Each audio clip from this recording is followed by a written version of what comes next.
Olá, como você está? Hoje quero te convidar a entrar comigo em mais uma sessão. E o tema de hoje é um que muitas mulheres carregam em silêncio, sem perceber: a Síndrome da Salvadora. Você já se pegou sempre tentando resolver os problemas dos outros?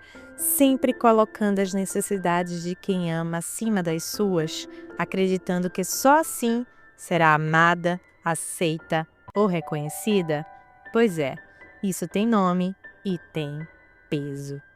Seja muito bem-vinda, bem-vindo ao Dominando as Suas Emoções. Aqui é o seu espaço para pausar a correria do dia, respirar e mergulhar em reflexões que ajudam a compreender melhor o que você sente. Eu sou a Vivi Bantim, psicóloga e neuropsicóloga. Há 20 anos atuo na clínica e nesse tempo descobri que quando unimos escuta, consciência e prática, conseguimos transformar dores em aprendizados e abrir espaço para novas possibilidades. Nesse podcast, eu caminho ao seu lado trazendo histórias, questionamentos e ferramentas que tornam a jornada emocional mais leve e possível. Chegamos a mais um encontro da nossa série especial. O que você vai ouvir hoje é uma história fictícia construída para abrir caminhos de reflexão. Não se trata de pacientes reais, mas de narrativas que representam dores, escolhas e transformações que muitas pessoas vivem. Cada detalhe foi pensado com ética e cuidado para que você possa se enxergar, se acolher e se inspirar nesse processo. Hoje vou te apresentar a história da Cláudia, de 33 anos, solteira, mora com a mãe e uma irmã mais nova. É enfermeira com 2 vínculos empregatícios em regime de plantão. A sessão de hoje começa em silêncio. Cláudia não conseguia falar.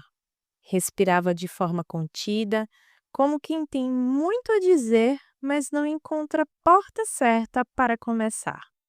Eu acolhi aquele momento e disse: Cláudia, está tudo bem. Esse silêncio também fala. Muitas vezes é nele que estão guardadas as coisas mais difíceis de serem ditas. Então não tenha pressa. Se permita ficar aqui, sem obrigação de falar, apenas sentindo o que aparece. Para você entender, minhas ouvintes, o silêncio é um visitante muito comum na terapia. Ele é precioso, cheio de significados. É nele que a mente começa a organizar o que o coração ainda não consegue traduzir em palavras. É um espaço em que a pessoa se conecta com dores, lembranças ou até com a dificuldade de se abrir, depois de tanto tempo acostumada a cuidar dos outros e nunca falar de si mesma. Depois de alguns minutos, Cláudia levantou os olhos marejados e disse baixinho: Eu faço tudo por todo mundo. Ajudo minha mãe, minha irmã. Até no trabalho sou aquela que cobre os outros. Mas quando eu preciso, parece que ninguém está lá por mim. Depois de alguns segundos, Cláudia respirou fundo e continuou: Minha mãe, desde que eu me entendo por gente, eu cuido dela. Ela sempre teve crises depressivas profundas. Quando eu tinha 8 anos, lembro de noites em claro tentando acordá-la, chamando por ela, pedindo para ela não desistir. Acho que foi ali que eu decidi ser enfermeira. Não sei se escolhi essa profissão porque queria mesmo ou porque precisava saber como salvá-la. Ela enxugou os olhos e olhou para baixo, como quem segura o peso de anos. Minha irmã mais nova ainda está terminando a faculdade. Ela depende de mim para muitas coisas, desde ajuda financeira até os conselhos mais básicos. É como se eu fosse a mãe dela também. Na verdade, minha mãe nunca pôde ser mãe de ninguém. Eu nunca consigo dizer não para nenhuma das duas, porque eu penso: se eu não fizer, quem vai fazer? E nenhuma delas me agradece. Pelo contrário, reclamam de tudo, como se fosse obrigação minha mesmo. Tenho que fazer e fazer feliz. Sem receber no final do dia nenhum eu te amo. Minha mãe nem tem força para isso. Vive tão imersa no mundo dela que só sai para o básico: higiene pessoal e comer. Cláudia fez uma pausa e balançou a cabeça, a voz embargada. E no trabalho, eu tenho 2 vínculos, 2 plantões puxados. Sou sempre aquela que cobre o colega que não pode vir, que troca de horário, que fica mais um turno se precisar. Todo mundo já espera isso de mim. Mas quando eu fico doente, quando eu falto, parece que ninguém se importa, ninguém me oferece a mesma mão que eu ofereço. Ela suspirou longo, um suspiro de cansaço, não só físico, mas emocional. Percebem a dor? A vida inteira dela está organizada em torno de carregar os outros. E o preço disso é alto. Cansaço extremo, frustração, sensação de solidão e uma raiva escondida que ela provavelmente não sabe explicar. A síndrome da salvadora, na verdade, nasce de um desejo legítimo, o desejo de amar e ser amada. Muitas vezes vem da infância, quando a criança percebe que para receber afeto precisa ser boazinha, ajudar, suprir expectativas ou até mesmo assumir responsabilidades que não eram dela. Com o tempo, esse padrão vira automático. Eu preciso cuidar dos outros para ter valor. E aí surge um ciclo perigoso. Quanto mais você ajuda, mais esperam que você ajude. Quanto mais você se doa, menos você recebe de volta. E no final, sobra só a exaustão. Foi nesse ponto que eu olhei para Cláudia e disse: Cláudia, eu escuto a sua dor. Você já entendeu que está no papel de salvadora de todos. E a sensação é exatamente essa. Todo mundo tem alguém para contar, menos você. E isso machuca, porque no fundo, você também precisa de colo, também precisa ser cuidada e nunca teve esse espaço. Esse ciclo acontece porque você aprendeu que o seu valor está em salvar. Quando você tinha apenas 8 anos, já estava tentando salvar sua mãe, pedindo que não desistisse da vida. Ali começou algo que chamamos de inversão de papéis. A filha virou mãe da própria mãe.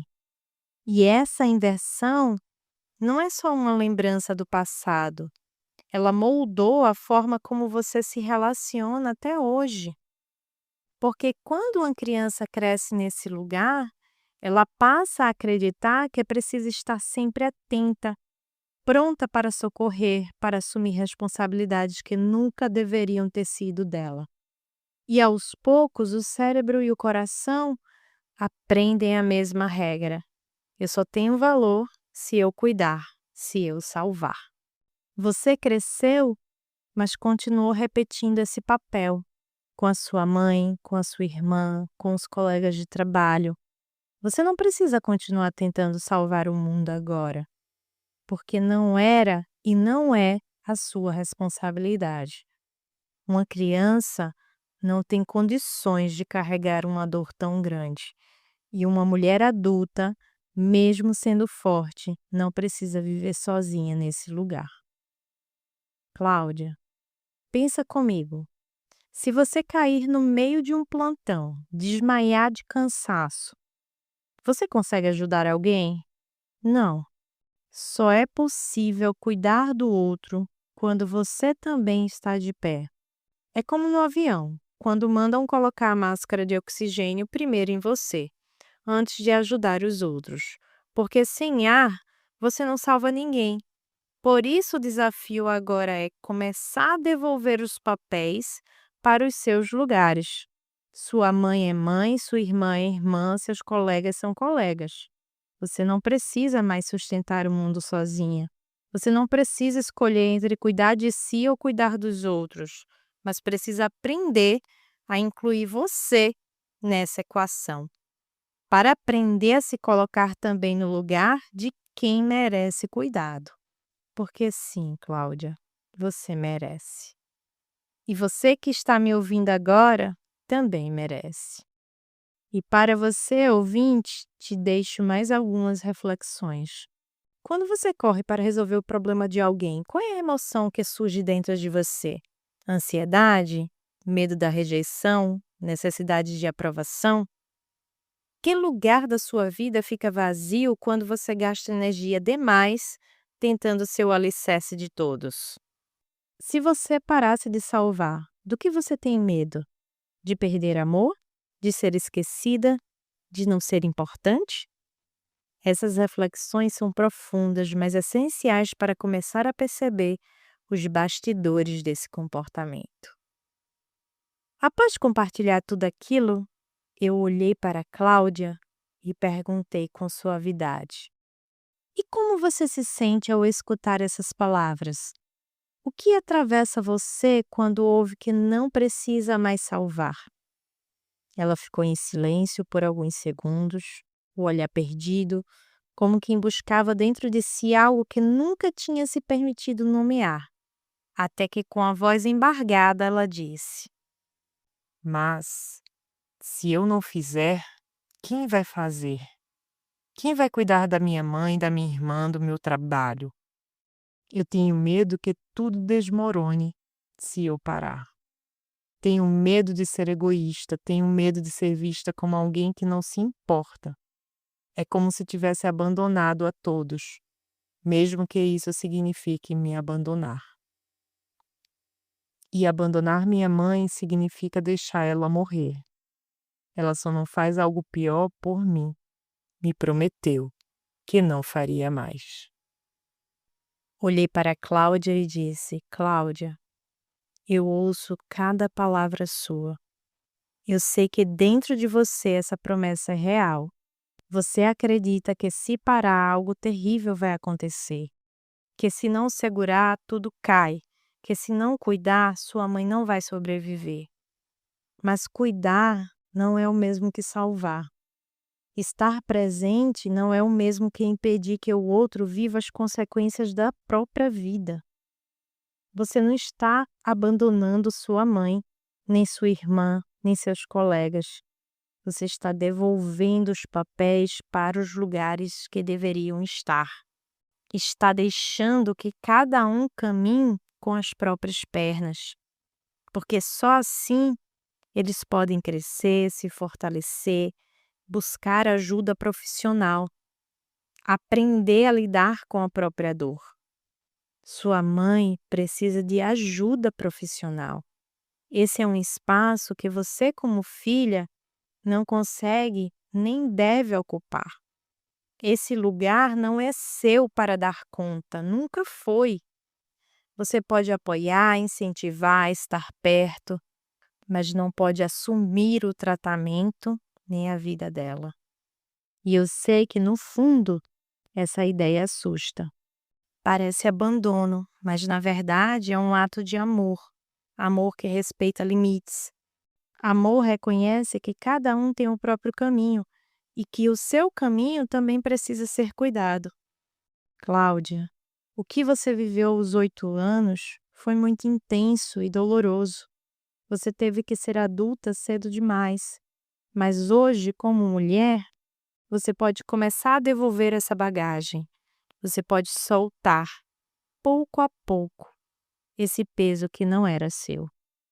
Isso não significa virar as costas, significa reconhecer que você também tem uma vida, um coração, uma história.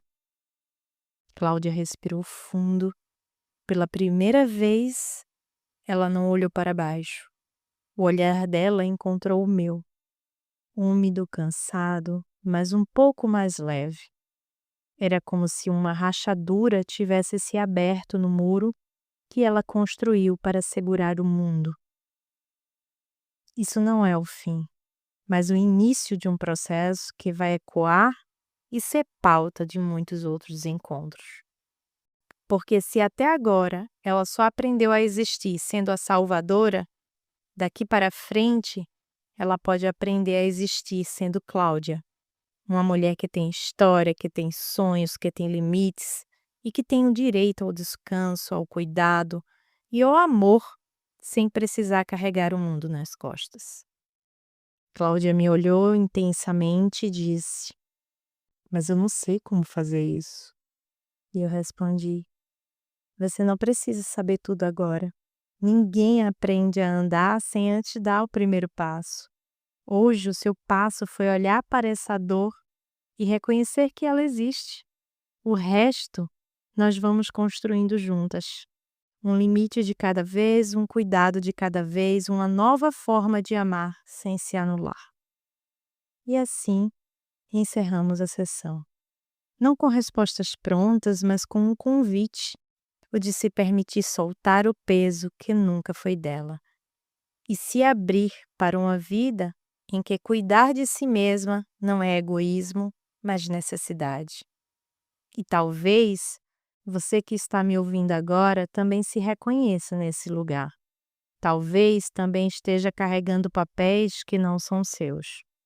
Se esse for o caso, eu te digo: você não precisa sustentar o mundo sozinha. Você também merece colo, merece cuidado, merece respirar. Esse é o coração da desconstrução da síndrome da salvadora. Aprender a se salvar. Quero deixar agora mais reflexões e um convite para você. Ao invés de sempre perguntar como posso ajudar, tente se perguntar: o que eu preciso agora? Em vez de correr para salvar, permita-se sentir o desconforto de ver o outro lidar com os seus próprios desafios. Em vez de buscar valor no olhar de fora, comece a construir o olhar de dentro. Então, respire, se abrace e receba. Você merece ser salva também. Você não precisa carregar o mundo nos ombros. Se esse episódio fez sentido para você, compartilhe com alguém que pode ter reflexões valiosas com essa série de sessão de terapia. Me segue no Instagram, Vivi Bantim, e não se esqueça, toda segunda-feira tem episódio novo aqui e no meu canal do YouTube, podcast Dominando Suas Emoções. Cuide bem de quem você escolhe ser todos os dias. E lembre-se, você está na central de controle da sua divertida mente. Até o próximo episódio!